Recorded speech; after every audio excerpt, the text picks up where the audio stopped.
We will speak English, but we will also speak Italian, since Italian language is the second most studied foreign language in Serbia after English, and we have just opened in Kragujevac a new department of Italian studies after that one in Belgrade.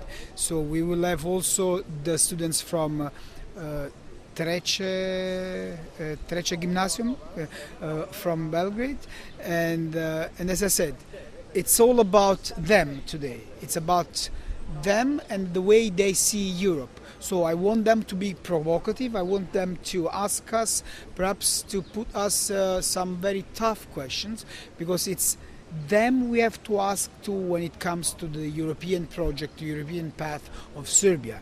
It's about their future. So they have to be the one to do the talk. Thank you.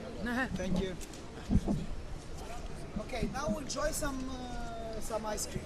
Okay.